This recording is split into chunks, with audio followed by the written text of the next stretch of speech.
Hey guys, what's up? It's your girl Camerae and you're watching CameraemusicTV, and I'm back with another review. This is Married to Medicine LA season 2 episode number 6 review. So if you're new here, make sure you subscribe down below and like this video and share, and follow me on Instagram and Twitter at CameraemusicTV, and make sure you comment down below what you thought about this week's episode and like your thoughts on like what I got to say.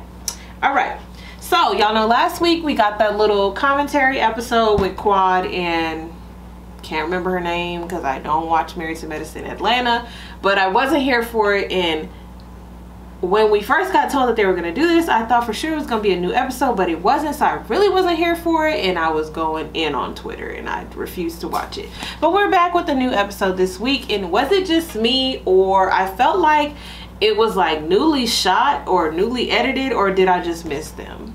I don't know. But we're back to our girls, and I see on the opener that they've added Leah to the cast.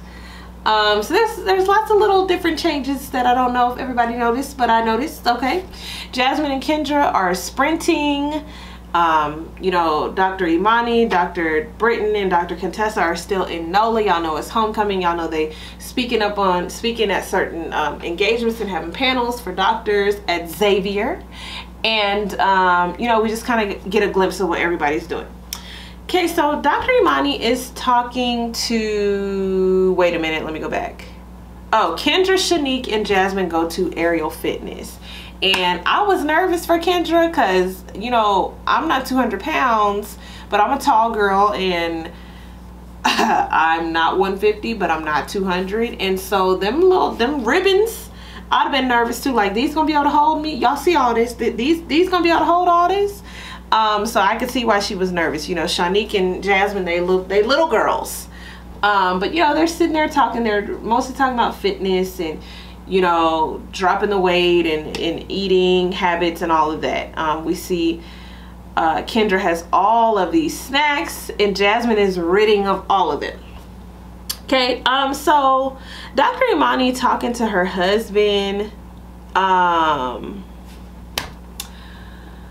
and so basically y'all know that Dr. Britton and Dr. Contessa had gave her this advice of being open and honest with your husband and letting him know like when you miss him, and, you know, just going to go see him and not being so tunnel vision and thinking that, you know, there's something wrong with you having feelings for your husband.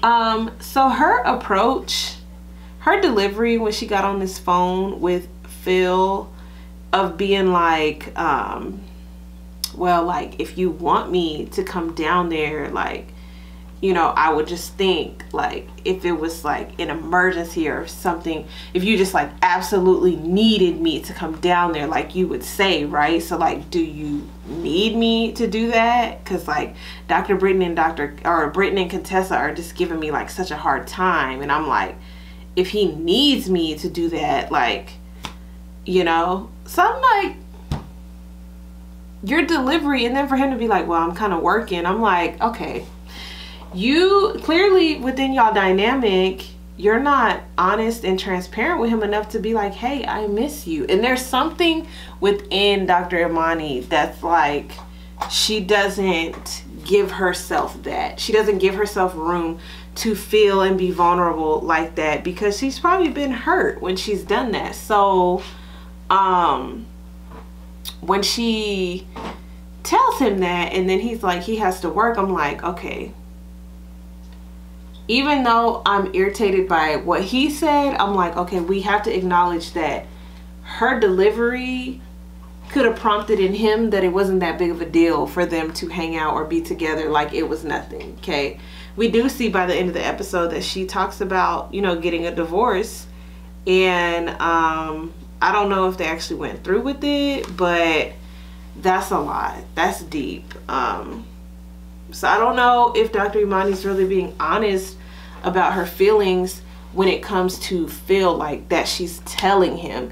And then I also don't know if she's created a marriage where her feelings are like small to her.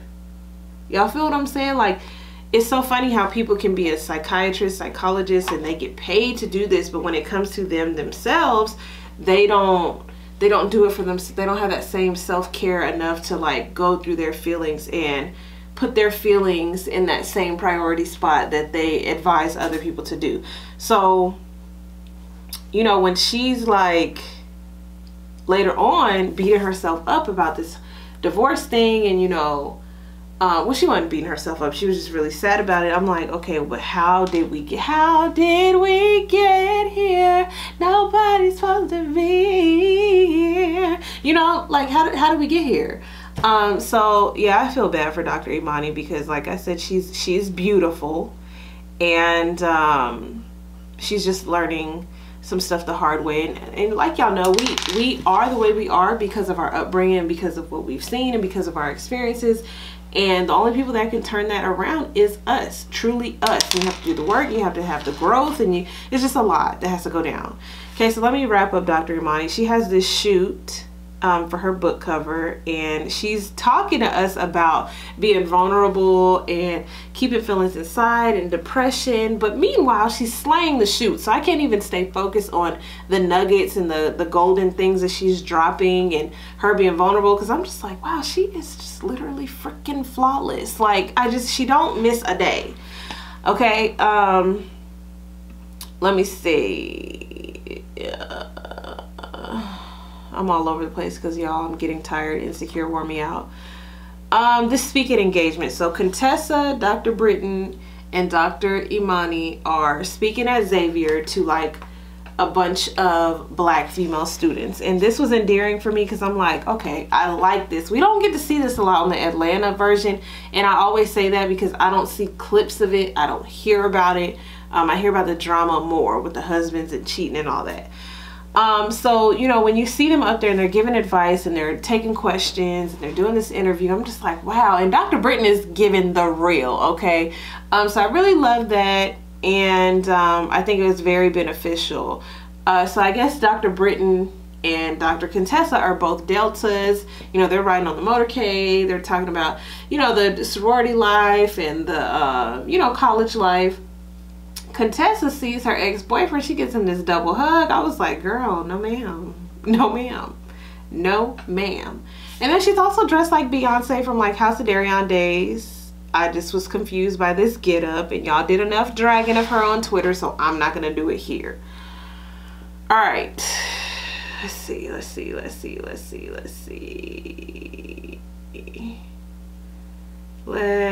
see. Okay, Leah and... Alright, so Leah and Kayla at the OBGYN. Kayla is Leah's 15-year-old daughter that she had when she was 18. Kayla does not look 15 years old to me. She looks a lot younger, but she's 15. And Kendra has basically had them come down there because she wants to destroy this misconception that you only, as girls and as women, you only go to the OBGYN when you're pregnant or when you're having sex. I'm sorry, when you're having sex, not pregnant. And so she's telling Leah, like, no, that's not true. I'm glad you're here. Let me educate y'all. The daughter seems like this camera's right here and my mom ain't in here and I barely know you, so I'm not giving you no information. I'm not asking no questions just because Leah was probably like, what happens in this house stays in this house, and don't be all out in them streets embarrassing me. But no, she probably just really is just a good kid. And now, like I tweeted, nowadays, if these kids got questions, they can just Google it. And most of the time their questions be real specific. Like, I Googled and around the 5th page, I still didn't see my answer. So here's my question. That type of thing.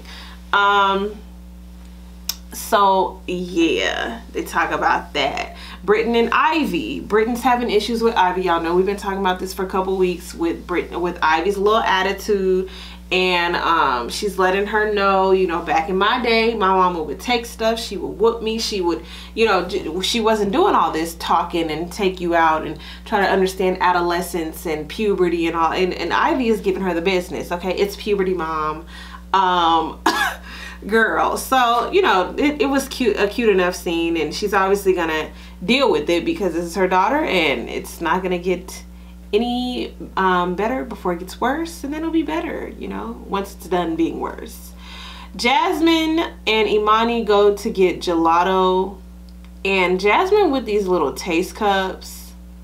I was like, girl, do you have a favorite food? Do you get hungry? I know I told y'all that she eats to live. She don't live to eat. So I'm like, just forget it. If you got to bring taste cups, and then I'm like, you working out, you got this strict diet. You can't splurge every now and then. Like, girl, she looks like she would be carried away if the wind blew. I also thought it was very weird that they are just all of a sudden back cool with each other and so chummy, when in the last episode before this weird commentary, they didn't even like each other. They weren't even cool. It was all these issues. So I'm like, are we back cool? And y'all didn't let us know? The editing is weird. Like, let us know what's going on. Okay, Jasmine's asking about Phil. She's asking about Phil and their whole relationship, but I thought it was weird because I'm like, okay, y'all are back cool. There's not a problem with her asking about him now. Okay, weird. Jasmine and Robert sit down and talk about Shanique's birthday coming up. They decide to do horses. Shanique's getting dressed and getting everything together. They're having champagne. Yeah, that was pretty much it. I did like this episode because it was free of drama. It was lots of great funny things happening, educational things happening, but I see we're gonna be back to the drama next week. Okay, I got through that as fast as I could. Y'all, I'm just tired because Insecure just wore me out. Insecure just wore me out. It wore me out. Anyway, is this slanted? Anyway, y'all comment down below what y'all thought about this week's episode. I'm Camerae. This is CameraemusicTV. Like the video, share the video, and follow me on Instagram and Twitter if you want to know where I got the shirt. The link will be in the description box, and I'll see you guys in the next review.